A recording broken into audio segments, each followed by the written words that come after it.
एक गरीब लड़के ने करोड़पति की कंपनी को डूबने से बचाया। फिर जो हुआ उसने सबको रुला दिया। रुकिए, जिस लड़के को लोग सड़क का भिखारी समझकर रोज दुत्कारते थे, एक दिन उसी लड़के के सामने करोड़ों की कंपनी का मालिक हाथ जोड़कर खड़ा था।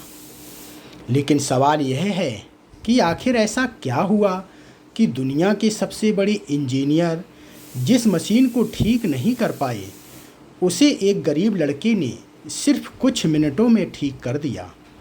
और जब करोड़पति ने उसे करोड़ों रुपए देने चाहे तो उस लड़के ने ऐसा जवाब दिया कि पूरे शहर की सोच बदल गई।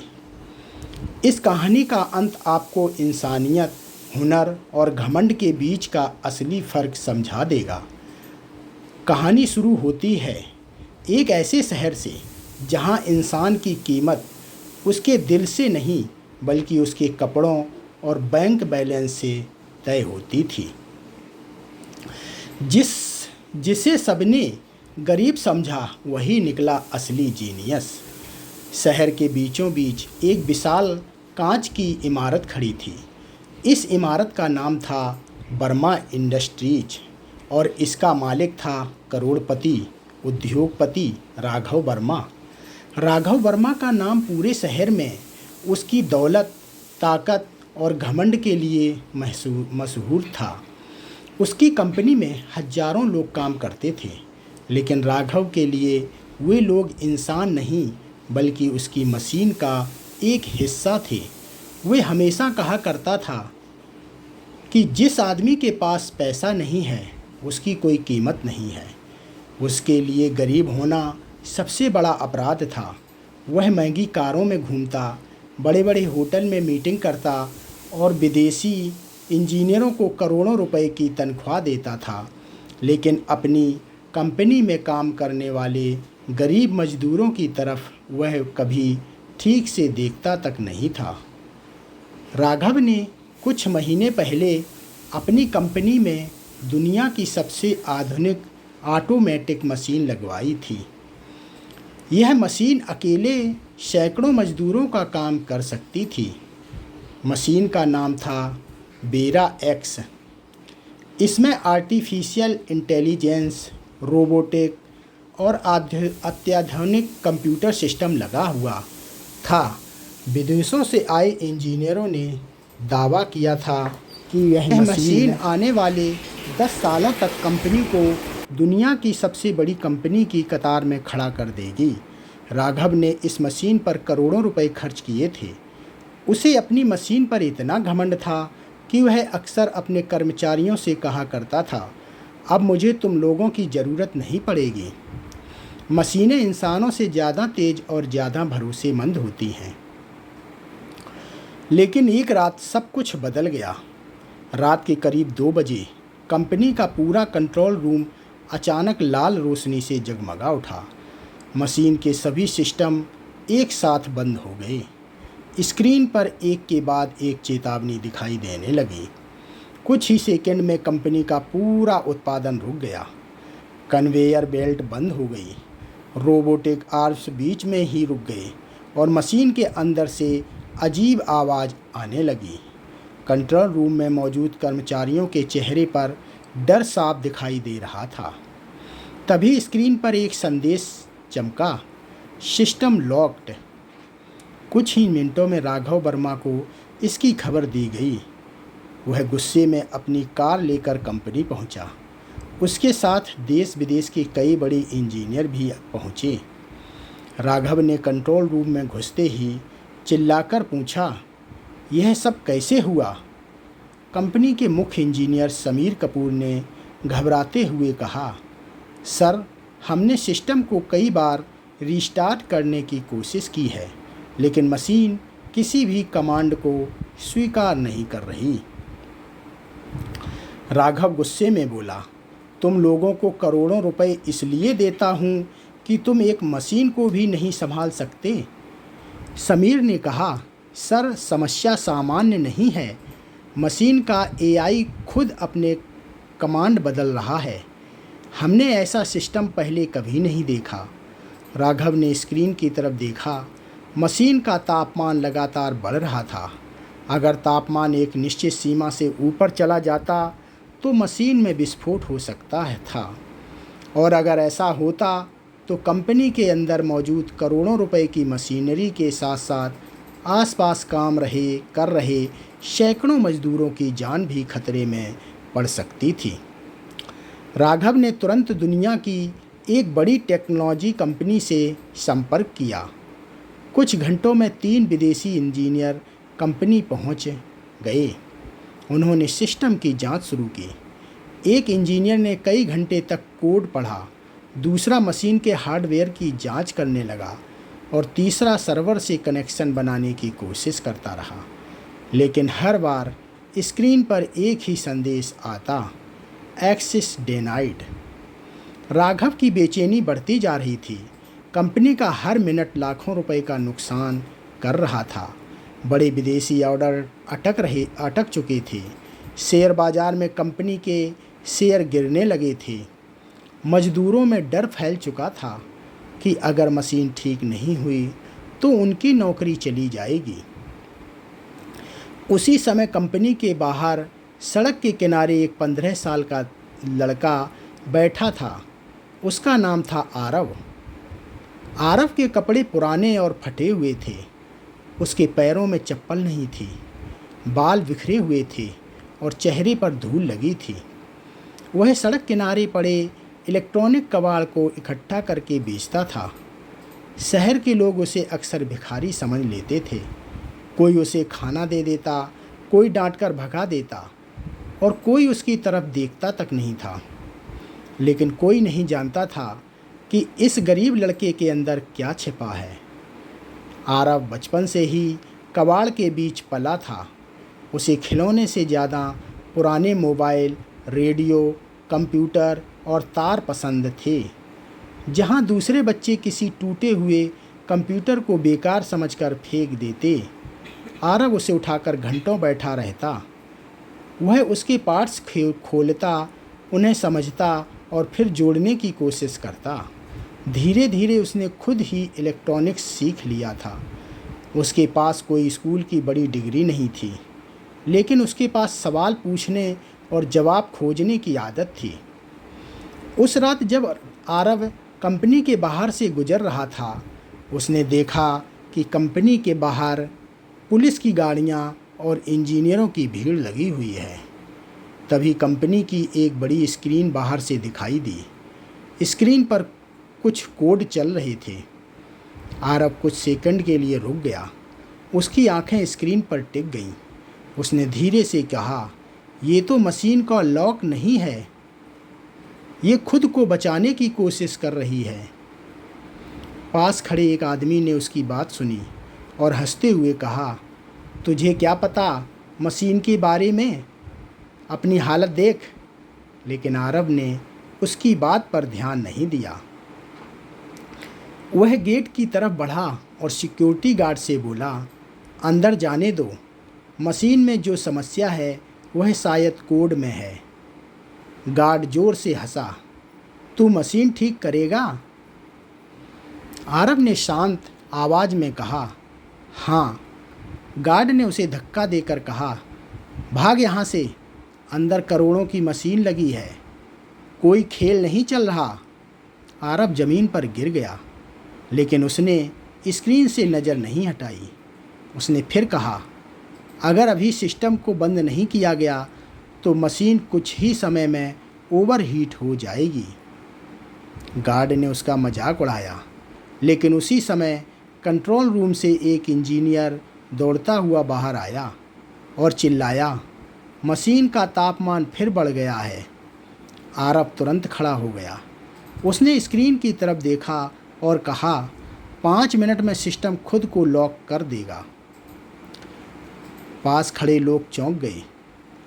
कुछ ही सेकंड बाद स्क्रीन पर वही संदेश दिखाई दिया, सिस्टम ऑटो लॉक इनिशिएटेड। सब लोग एक दूसरे का चेहरा देखने लगे। यह खबर राघव तक पहुंची। वह खुद बाहर आया। उसने आरव को ऊपर से नीचे तक देखा और कहा, यह कौन है? गार्ड ने कहा, सर सड़क का लड़का है, दावा कर रहा है कि मशीन ठीक कर देगा। राघव हंस पड़ा। यह है? आरव चुप रहा। राघव ने तुरंत कहा, तुम्हें पता भी है मशीन क्या होती है? आरव ने जवाब दिया, मशीन को समझने के लिए हमेशा बड़ी डिग्री की ज़रूरत नहीं होती साहब, कभी कभी उसे ध्यान से सुनना पड़ता है।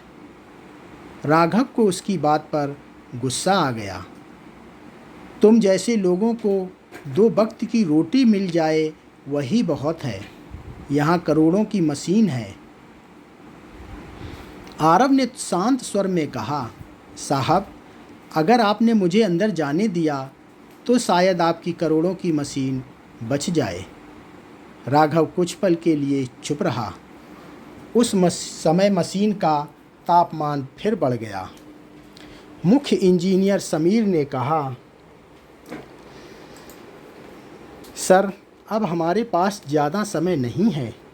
राघव ने आरव की तरफ देखा और कहा, ठीक है अंदर जाओ, लेकिन अगर तुमने मशीन को नुकसान पहुंचाया तो जिम्मेदारी तुम्हारी होगी। आरव बिना कुछ बोले अंदर चला गया। कंट्रोल रूम में मौजूद विदेशी इंजीनियर उसे देखकर हैरान थे। एक ने कहा, who is this boy?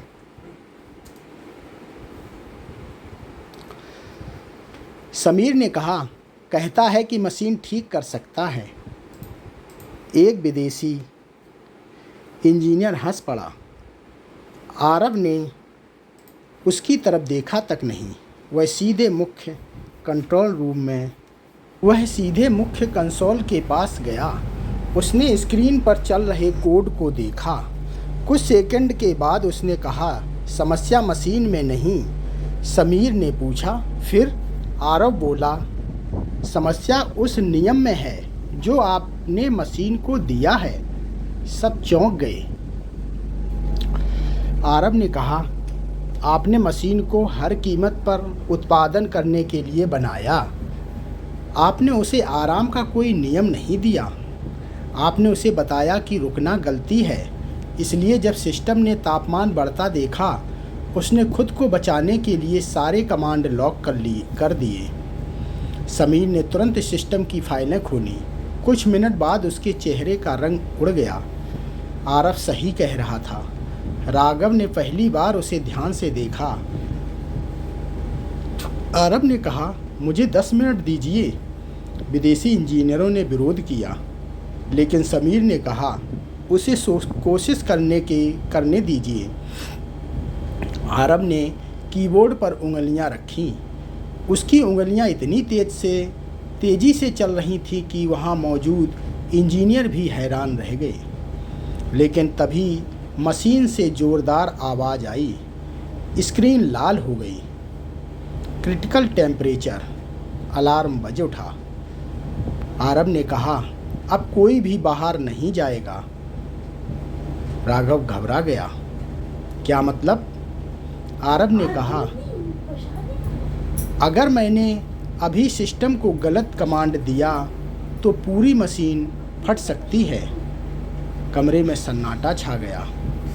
Aarav ने आखिरी कोड लिखा, लेकिन तभी स्क्रीन अचानक बंद हो गई। पूरा कंट्रोल रूम अंधेरे में डूब गया और अगले ही पल एक आवाज़ आई, 10, 9, 8। काउंटडाउन शुरू हो चुका था। राघव की आंखें डर से फैल गई। समीर पीछे हट गया। विदेशी इंजीनियर दरवाजे की तरफ भागने लगे, लेकिन आरव अपनी कुर्सी पर बैठा रहा। उसकी आंखें स्क्रीन पर थी। 7, 6, 5। राघव चिल्लाया, लड़के कुछ करो। आरव ने पहली बार उसकी तरफ देखा और कहा, साहब अब आपकी मशीन नहीं, आपका घमंड टेस्ट हो रहा है। 4, 3। आरव ने कीबोर्ड पर आखिरी कमांड टाइप की 2। उसने इंटर दबाया 1 और फिर पूरे कंट्रोल रूम में एक भयानक धमाका हुआ। लेकिन वह धमाका मशीन का नहीं था। सारी स्क्रीन एक साथ सफ़ेद हो गई। फिर धीरे धीरे एक संदेश दिखाई दिया, सिस्टम रिकवरी सक्सेसफुल। राघव की सांस जैसे वापस आ गई, लेकिन असली रहस्य अभी बाकी था, क्योंकि सिस्टम की आखिरी स्क्रीन पर एक ऐसा संदेश दिखाई दे रहा था जिसे देखकर आरव खुद भी हैरान रह गया। New user detected. Aarav. Raghav ने स्क्रीन की तरफ देखा। यह कैसे संभव है? आरव के चेहरे का रंग बदल गया। उसने धीरे से कहा, साहब, मैंने यह नाम सिस्टम में नहीं डाला। और तभी मशीन ने अपने आप एक नया दरवाज़ा खोल दिया। उस दरवाजे के पीछे एक गुप्त कमरा था, जिसके बारे में कंपनी में किसी को जानकारी नहीं थी। आरव उस कमरे की तरफ देखने लगा। राघव ने पूछा, तुम्हें क्या लगता है अंदर क्या है? आरव ने धीरे से कहा, शायद यही वजह है कि यह मशीन अचानक इंसानों की तरह व्यवहार करने लगी। गरीब लड़के ने खोला करोड़पति का सबसे बड़ा राज। गुप्त कमरे का दरवाज़ा धीरे धीरे खुला। अंदर अंधेरा था। राघव ने सिक्योरिटी टीम को बुलाने के लिए फ़ोन निकाला, लेकिन आरव ने उसका हाथ रोक दिया। उसने कहा, साहब, अगर इस सिस्टम को बनाने वाले ने इसे यहाँ छिपाया है तो शायद वह नहीं चाहता कि कोई इस कमरे तक पहुँचे। राघव ने पूछा, तुम्हें कैसे पता? आरव ने कहा, क्योंकि यह दरवाज़ा कंपनी के मुख्य नक्शे में है ही नहीं। समीर ने तुरंत कंपनी के डिजिटल ब्लूप्रिंट की जांच की। कुछ मिनट बाद उसने हैरानी से कहा, आरव, सही है, इस कमरे का कोई रिकॉर्ड नहीं है। सबके चेहरे पर डर था। आरव अंदर गया। कमरे में पुराने सर्वर, कंप्यूटर और कई हार्ड ड्राइव रखी थी। दीवार पर एक पुरानी तस्वीर लगी थी। तस्वीर में एक युवा वैज्ञानिक खड़ा था। राघव ने तस्वीर देखते ही अपना सिर झुका लिया। आरव ने पूछा, आप इन्हें जानते हैं? राघव ने जवाब दिया, नहीं दिया। समीर ने तस्वीर को ध्यान से देखा और कहा, सर, यह तो आपके पुराने पार्टनर और वैज्ञानिक डॉक्टर देवेंद्र हैं। राघव ने भारी आवाज़ में कहा, हाँ। आरव ने पूछा, उन्होंने यह सिस्टम बनाया था? राघव ने कुछ देर चुप रहने के बाद कहा, वह मशीनों को सिर्फ काम करने के लिए नहीं बनाना चाहते थे। उनका मानना था कि भविष्य की मशीनें इंसानों की मदद करने के लिए होनी चाहिए। आरव ने पूछा, फिर आपने उनका सिस्टम बदल क्यों दिया?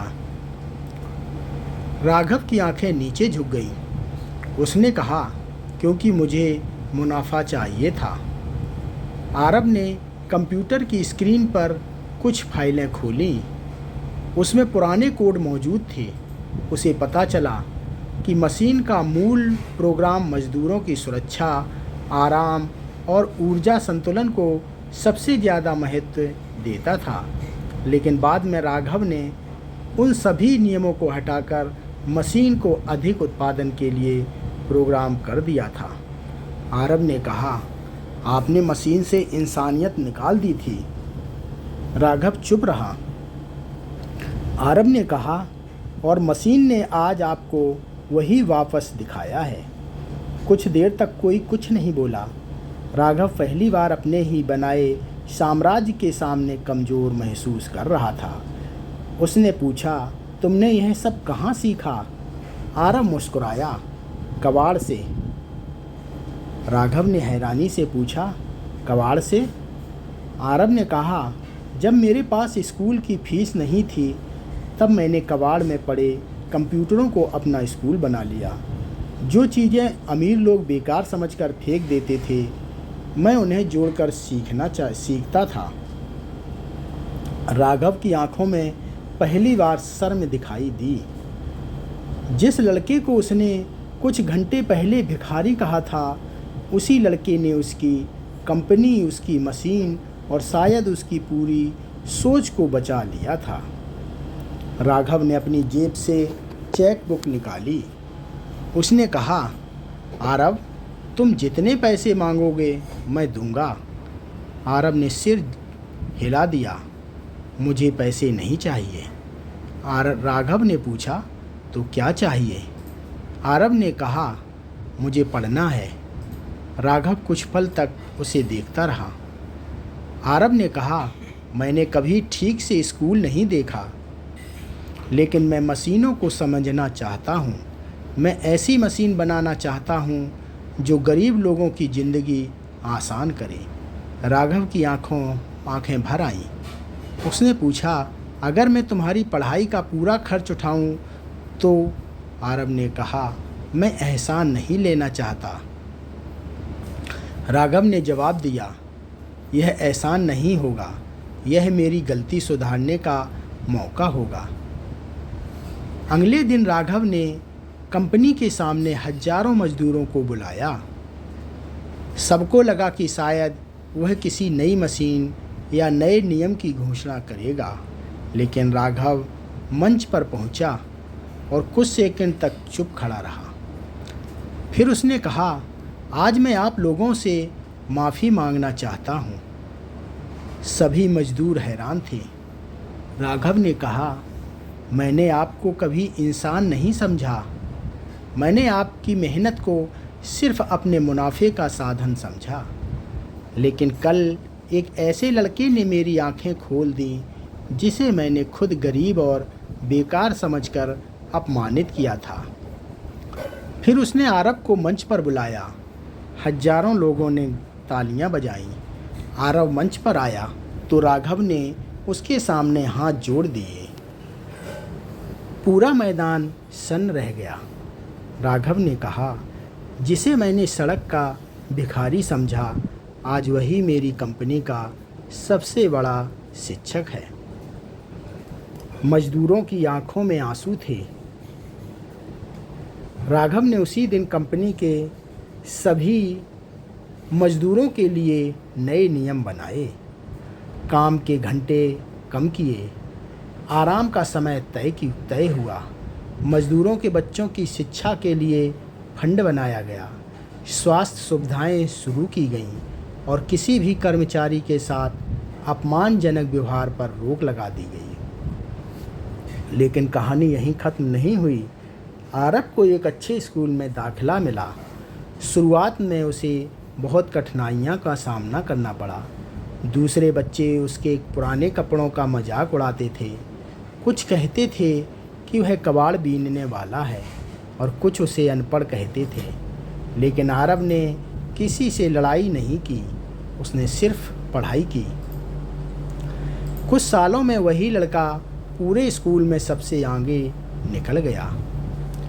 फिर उसने इंजीनियरिंग की पढ़ाई शुरू की। उसने अपनी पढ़ाई के दौरान गरीब मजदूरों के लिए कम कीमत वाली मशीनें बनानी शुरू की। उसने एक ऐसी छोटी मशीन बनाई जो किसानों के खेत में पानी की बर्बादी रोक सकती थी। उसने एक सस्ती मशीन बनाई जो छोटे कारखानों में मजदूरों की भारी सामान उठाने का काम आसान कर सकती थी। उसका नाम धीरे धीरे पूरे देश में फैलने लगा। विदेशी कंपनियां उसे करोड़ों रुपए के ऑफ़र देने लगे, लेकिन आरव ने सभी ऑफ़र ठुकरा दिए। उसने कहा, मैं उन लोगों को भूलना नहीं चाहता जिन्होंने मुझे बचपन में कुछ भी ना होने के बावजूद जीना सिखाया।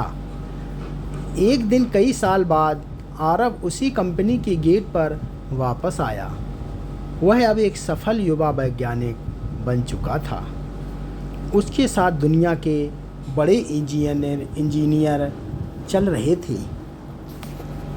गेट के पास एक बूढ़ा आदमी मजदूरों के बीच खड़ा था।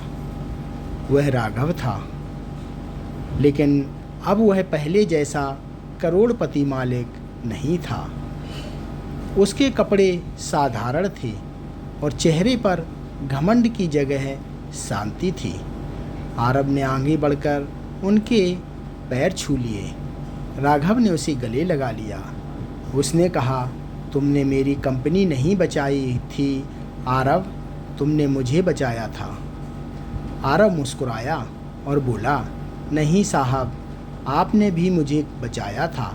अगर उस दिन आप मुझे अंदर आने का मौका नहीं देते तो शायद मेरा हुनर हमेशा कबाड़ के ढेर में दबा रह जाता। दोनों कुछ पल तक चुप रहे।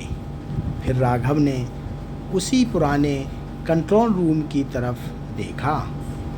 वह मशीन अब भी चल रही थी, लेकिन अब वह पहले जैसी नहीं थी। उसमें आरव का बनाया हुआ सिस्टम लगा था। मशीन अब उत्पादन के साथ साथ मजदूरों की सुरक्षा और आराम का भी ध्यान रखती थी। राघव ने कहा, मैंने ज़िंदगी भर सोचा कि मशीन इंसान की जगह ले सकती है। आरव ने मुस्कुराकर कहा, मशीन इंसान की जगह नहीं ले सकती साहब, लेकिन एक अच्छा इंसान मशीन को इंसान के काम का बना सकता है। राघव की आंखों में आंसू आ गए। उस दिन कंपनी के बाहर एक बड़ी पुट्टिका लगाई गई। उस पर लिखा था, हुनर कभी गरीब नहीं होता, गरीब सिर्फ वह सोच होती है जो इंसान को उसके कपड़ों से पहचानती है। और उसके नीचे आरव का नाम लिखा था।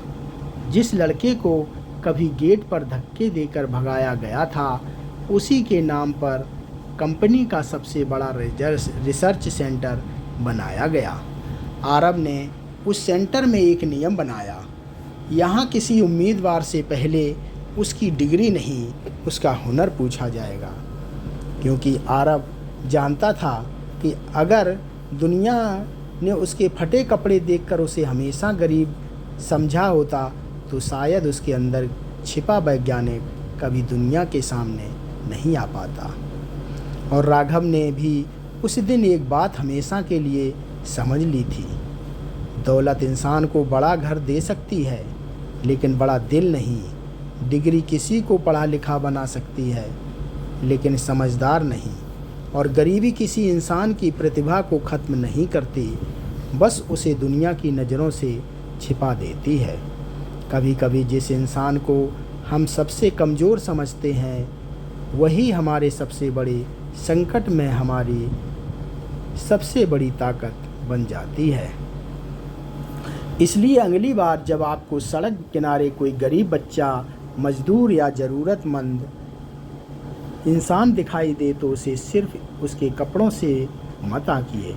हो सकता है उसके अंदर कोई ऐसा हुनर छिपा हो जो पूरी दुनिया को बदल सकता है। क्योंकि हीरा हमेशा महल में नहीं मिलता, कई बार वह मिट्टी में दबा होता है। ज़रूरत सिर्फ उसे पहचानने वाली नज़र की होती है। भक्तजनों, दोस्तों, ये कहानी यहीं पर समाप्त होती है। आप लोगों को कैसी लगी हमें कमेंट करके ज़रूर बताना और हमारे चैनल को लाइक एंड सब्सक्राइब करना, जिससे हम डेली नई नई कहानी ले